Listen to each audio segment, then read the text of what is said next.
এই ঠাডা পড়া গরমের মধ্যে আপনার মন কি চায় বলেন তো? আমারও মন যা চায় আপনারও সেটাই চায় স্বাভাবিক। হ্যালো এভরিওয়ান, আসসালামু আলাইকুম। সবারই মন চায় একটু ওয়াটার পার্কে গিয়ে ঘুরে আসি, বিশেষ করে আমরা ঢাকাতে যারা থাকি। আর ঢাকার বাইরে যারা থাকি তাদের তো কথাই নেই, তারা তো পুকুরে ইচ্ছা মতো ডুবাতে পারে, ইচ্ছা মতো গোসল করতে পারে।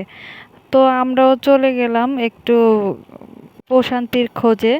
আমরা আজকে এসেছি ম্যাজিক আইল্যান্ডে, এটা হচ্ছে কেরানীগঞ্জে অবস্থিত।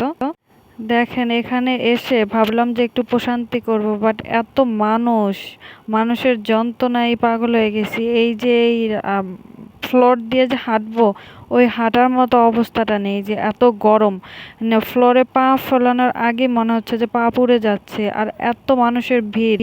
এটা ছিল ম্যাজিক আইল্যান্ডে, আর এটা ছিল ওয়েভ পুল। ওয়েভ পুলের ফ্লোরটা এত বাজে ছিল, পাই রাখা যাচ্ছে না। এই যে পানির মধ্যে দিয়েও দেখা যাচ্ছে ফ্লোরটা পুরাই ভাঙা ভাঙা ছিল, মনে হচ্ছে যে পা কেটে যাবে এমন একটা অবস্থা। এখন চলে আসলাম বাচ্চাদের পুলে।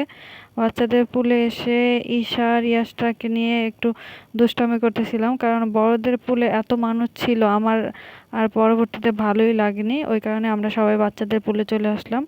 এই পুলে অন্তত ওই পুল থেকে বাচ্চাদের পুলটা বেশি প্রশান্তির ছিল, এখানে বেশি শান্তি লাগতেছিল। তার উপর তো গরম তো ছিল, অনেক গরম আর অনেক মানুষের ভিড়। আর ওদের চেঞ্জিং রুমের অবস্থা এত বাজে ছিল, এত মানুষ ছিল, চেঞ্জ করার জন্য এই বাচ্চা নিয়ে লং টাইম ধরে দাঁড়িয়ে থাকতে হয়েছিল। এটা খুবই আর কি একটা বিরক্তিকর অবস্থা ছিল। এই যে এরপরে আমরা চলে আসলাম এখানে স্লাইড করার জন্য। স্লাইডগুলো একটু কেমন জানি ছিল, যা শান্তি প্রশান্তি করার জন্য আসছে তার চেয়ে বেশি বিরক্তই হয়ে গেছি, কারণ এত গরম ছিল আমাদের একটুও ভালো লাগেনি। পরে আমরা এই যে বাচ্চাদের পুলেই ছিলাম অনেকক্ষণ, বাচ্চাদের পুলে দুষ্টামি করতে করতে তারপর আমরা বাসায় চলে আসলাম। যেহেতু 600 টাকা এন্ট্রি ফি দিয়ে আসছি, তো 600 টাকা উসুল করার জন্য আমি আর হৃদয় সবচেয়ে বড় যে স্লাইডটা ওইটায় চলে আসলাম। ওইখানে এসেও অনেকক্ষণ ধরে সিরিয়ালে দাঁড়িয়েছিলাম। এই যে হৃদয় চলে গেছে, আমার তো খুবই ভয় লাগতেছিল। তারপর আমি ভাবলাম যে যাই, আসছি যখন 600 টাকা তো উসুল করতেই হবে। এই যে এই মহিলার পরে আমি যাব, মহিলার যেতে পারলো না, আমি চলে গেলাম। খুবই ভয় পেয়েছিলাম, তারপরেও গেলাম, খুবই ভালো লাগলো।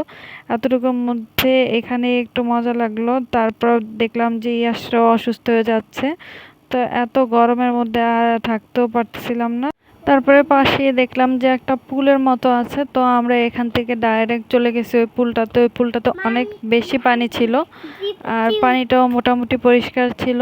এখান থেকে ওরা স্লাইড করতেছিল, স্লাইডের পরে আমরা সরাসরি ওই পুলে চলে যাব।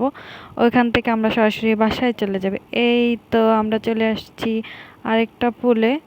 এই যে এই পুলটাতে একটু পানি ছিল, ভাবলাম এখানে একটু ইচ্ছা মতো ডুব দেই, তারপরে আমরা বাসায় চলে যাব। এই এখানে ইয়াসটাকে নামানো যাবে না, ওই কারণে ইয়াসটাকে উপরে উঠায় উঠায় রাখছি, হৃদয়ের কাছে দিয়ে রাখছি। তারপরে আমরা মিলে এই তো ইয়ে করতেছিলাম, ডুব দিতেছিলাম। তারপরে আমরাও চলে আসলাম। এবার আমি একটু ইয়াসটাকে নিলাম, হৃদয়কে বললাম যে তুমি যাও। তারপরে ওরা গেল। একটা সময় ইয়াসটার পাপা ইয়াসটাকে নিয়ে নেমে গেল। এখানে অনেক মজা লাগতেছিল, কারণ এখানে অনেক বেশি পানি ছিল, আর আমরা সবাই ডুব দিয়ে ভিডিও করতেছিলাম। আসলে একটু ভিডিও নেওয়ার জন্য ভালোই লাগতেছিল, আর ইয়াসটাও এখানে নেমে অনেক এনজয় করতেছিল, অনেক মজা পাচ্ছিল। আমরা এখানে আসার পরে এক একজন শুধু ডুব আর ডুব ডুব দিয়ে ভিডিও করতেছিলাম, খুবই মজা পাচ্ছিলাম আমরা। এই যে ঈশাও ডুব দিতেছিল, সবাই মিলে আমরা শুধু ডুবই দিতেছিলাম, খুবই ভালো লাগতেছিল, বাট ইয়াসটা ছাড়া। আর এখানে মানুষ একটু কম থাকাতে আমরা আমাদের মতো করে এনজয় করছি, খুবই ভালো লাগছে। আর এখানে মনে হচ্ছিল যে তুলনামূলক গরমটাও একটু কম, আর পানিগুলো এত ঠান্ডা ছিল বলার বাইরে। আর একটা বাচ্চা এই যে উপর থেকে লাফ দিতেছিল, ওর একটু ভিডিও নিলাম।